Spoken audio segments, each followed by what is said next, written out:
dificultades económicas no deberían ser una causa de angustia cuando llegamos a la vejez, sino la cosecha de una vida de esfuerzo. Pero, porque siempre hay un pero o una mosca en la sopa, nos enfrentamos a un mundo donde las pensiones, los sistemas de ahorro y todo en lo que creímos que iba a apoyarnos en esta etapa no funciona como pensamos. Eso y que la vida, afortunadamente para muchos de nosotros, se alarga cada vez más.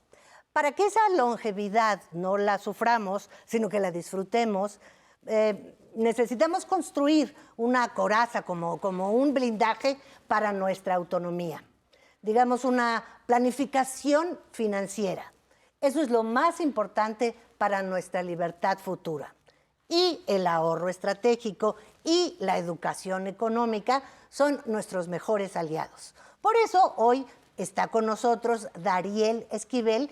Dariel es coordinador de educación financiera del Museo Interactivo de Economía, el MIDE. Y para hablar sobre economía y estrategias financieras, que suena dificilísimo, pero no lo es tanto, porque Dariel, nuestro amigo, nos lo va a explicar muy bien, para tener una vejez autónoma. Hola, Dariel. ¿Qué tal, Sofía? Muy buenos días. Ah, estás igual que yo. Y ya.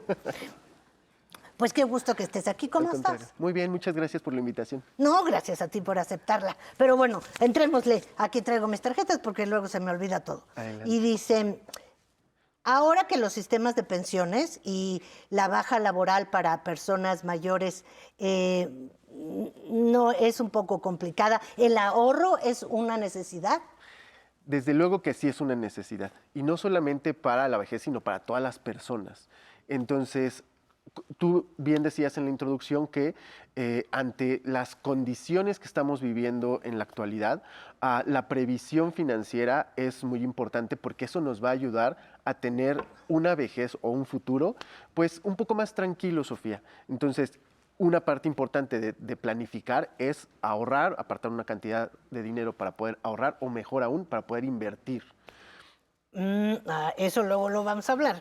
¿Y cuáles son los mitos que nos dañan acerca de cómo manejar nuestro dinero? Lo que más nos daña y creemos y vamos ahí.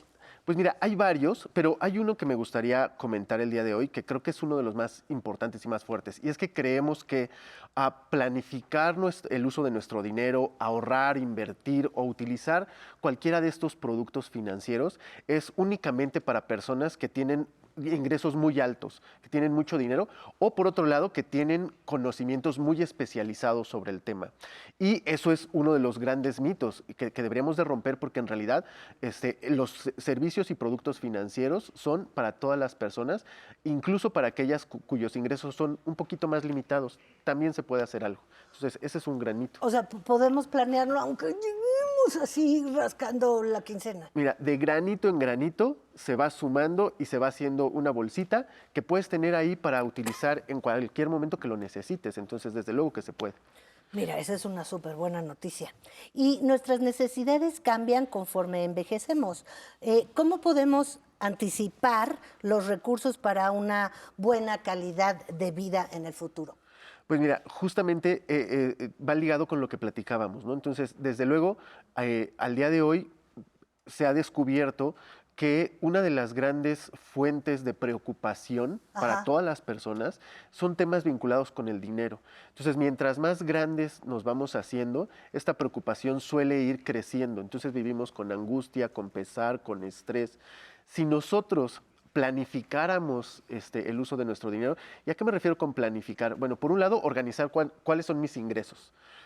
Si los recibo de manera semanal, quincenal, mensual, y en función de eso, digamos, los recibo de manera quincenal. Ahora tengo que planificar mis gastos. ¿Cuáles son mis gastos dentro de esos 15 días, por ejemplo? ¿No?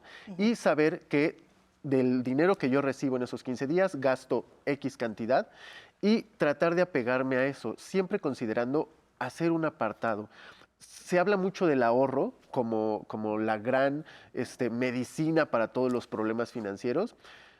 Puede ser, pero en realidad lo vemos como la gran medicina, porque ¿qué te permite ahorrar? Por un lado, evitar deudas. Si Claro. tienes una cantidad de dinero apartada, la puedes utilizar cuando se te presenta alguna emergencia. Ah, evitas deudas, por un lado. Por otro lado, tienes la tranquilidad de saber que tienes ese colchoncito para cubrir algunos imprevistos en el caso de que se presenten.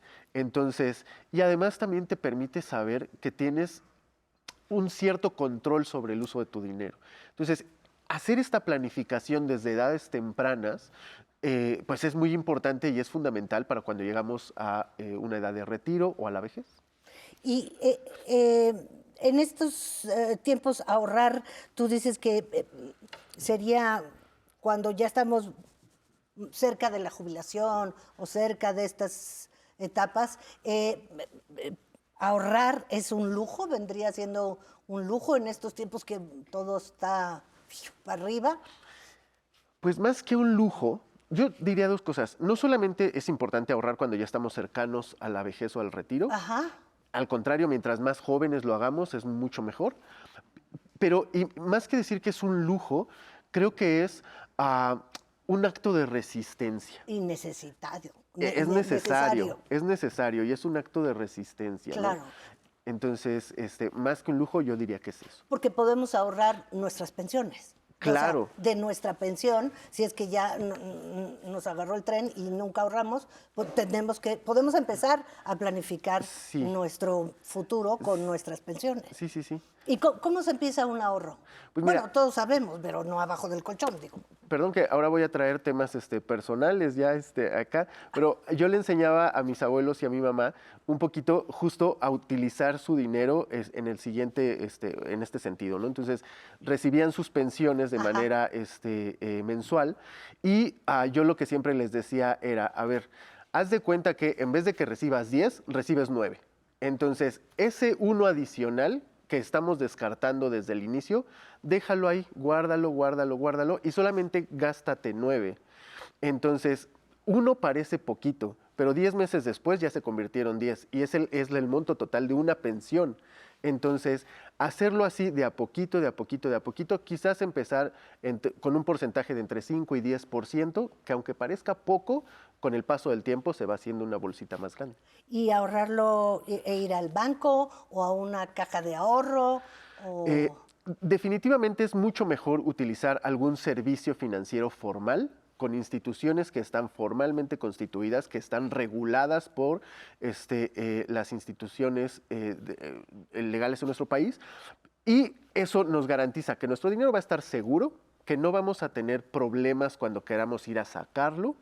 Y quizás es otro de los grandes mitos también, Sofía, ¿no? Porque a veces solemos desconfiar por la historia económica de nuestro país, solemos desconfiar en estas instituciones, pero la verdad es que ya están reguladas y son muy sólidas, es muy seguro llevar nuestro dinero ahí y pueden haber desde cajas de ahorro populares hasta los bancos tradicionales que conocemos.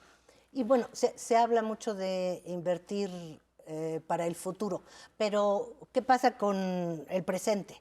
O sea, ¿cómo equilibro mis necesidades de tener dinero disponible para una emergencia con la seguridad de que no me voy a quedar desprotegida si de pronto me llega un imprevisto? Esa es la parte difícil y es justamente en donde yo me refería un poco, es un acto de resistencia. Ajá. Porque cuando tenemos que apartar esta cantidad de dinero para ahorrar, tiene que ver con cuestiones neurológicas, porque nosotros queremos las cosas al momento, Y queremos mucho más disfrutarlas, claro, en el presente. Y pensar en horizontes de tiempo suele ser un poco más difícil, lo vemos como una pérdida más que una ganancia. Entonces, decir, no voy a gastar esta cantidad de dinero hoy porque la voy a guardar, justamente se vuelve un acto de resistencia neuronal, pero también un poco en tema filosófico, en un mundo en donde estamos inmersos y estamos expuestos a mensajes de consume, consume, consume, consume. Ahorrar es resistir a la tentación de caer en esos mensajes.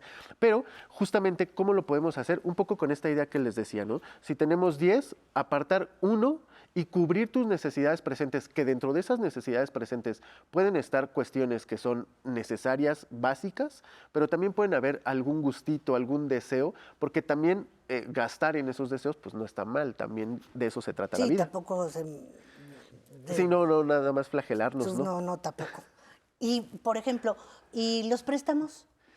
¿Cómo identificar cuando un financiamiento de los bancos o de quien sea es una herramienta de auxilio y cuándo se convierte de pronto en una trampa? Esa es una muy buena pregunta, porque hay veces que lamentablemente pues tenemos que recurrir a un préstamo porque tenemos una emergencia y tenemos que resolverla, ¿no? Lo ideal sería tener este fondo de emergencias para cubrir esos gastos. Cuando no se puede, pues ni modo, caemos en eso. Ah, ¿Qué es lo importante que tenemos que tener en cuenta dentro de un préstamo? Primero, que lo que sea que vayamos a comprar o a cubrir con ese préstamo no sea un consumo de corto plazo. Es decir, cosas que voy a consumir hoy, se me van a terminar y después yo las voy a tener que seguir pagando aunque ya me las haya terminado. Pensar que los préstamos me pueden ayudar, pueden servir como una fuente de financiamiento para cosas que me van a durar muchos años. Entonces ahí, digamos, se paga un poco el préstamo, se puede, aunque caigamos en un pago de interés, pero, digamos, vale la pena si el producto que vas a comprar te va a durar muchos años o definitivamente te va a ayudar a salir de alguna situación de emergencia. Y pienso yo también, o sea, leer la letra chiquita del Claro. préstamo, ¿no? Porque si no, Claro. sí que nos tiene que quedar muy claro cuáles son las condiciones de ese préstamo. Sí, y hay que tener mucho cuidado también porque en la actualidad, bueno, en años recientes, pues ya hay muchos mecanismos de préstamo que son un tanto fraudulentos, son personas o compañías que no pertenecen al sector financiero formal, que hacen préstamos o muy abusivos o que tienen prácticas de cobro que pueden ser incluso riesgosas para la integridad de las personas. Entonces, cuidar de no caer en ese tipo de préstamos que son informales, que pueden ser peligrosos, y tratar de acercarnos mejor a fuentes de financiamiento formales, como pueden ser los bancos o alguna institución financiera legal. Sí, ¿y cómo le hacemos para que nuestra familia o en la familia, integrar a la familia en estas conversaciones de planificación financiera? Pues mira, ese es otro de los grandes mitos, Sofía, porque también creemos, durante muchos años se nos ha dicho que en la mesa no se habla de política, religión ni dinero. Entonces, ese es uno de los grandes mitos con los que hemos crecido y que también hay que romper. No sé si de política o de religión, pero de dinero sí tenemos que hablar. Y la educación empieza desde nuestra casa y la apertura y crear espacios de confianza seguros para hablar estos temas nacen desde la casa. Entonces, para empezar, romper con ese tabú, hablarlo como cualquier otro tema tradicional, normal dentro de la familia e involucrarnos en las actividades de planificación financiera. Por ejemplo, si yo no sé cómo hacerlo, quizás alguien de mi familia sabe hacerlo y no tendría por qué tener pena de decir, oye, déjame participar de esto, enséñame o déjame te ayudo o te acompaño. Desde planificar una lista de compras en el mercado, en el supermercado, ahí ya estamos empezando a planificar compras, ¿no? Y con eso ir subiendo un poquito de complejidad y siempre pedir ayuda. Entonces, a veces nos cuesta trabajo, nos da vergüenza, pero no tiene nada de malo. Y para quien nos ve hoy, que nos está viendo en su casa y siente que su situación está complicada, ¿qué consejo le darías para empezar ya hoy, ya? Primero, decir que hay que primero tener calma, ¿no? No dejarnos arrebatar por las pasiones. Y las angustias. Entonces, ni las angustias, porque esas son nuestros peores enemigos, nos pueden llevar a tomar decisiones que no son tan favorables. Entonces, tomarlo con calma primero. 2, si no sé cómo, pedir ayuda. Y 3, empezar con cosas pequeñitas. No querer abarcarlo todo, sino ir de a poquito en poquito. Y justamente, si tengo un problema muy grande, sí necesito definitivamente pedirle ayuda a algún profesional que me oriente y no tener vergüenza de hacerlo, no pasa nada. Muchas gracias, Darío. Al Tienes que contrario, venir Sofía, otra vez, cuando para gusten. explicarnos con palitos y manzanas. Cuando gusten. Muchas gracias.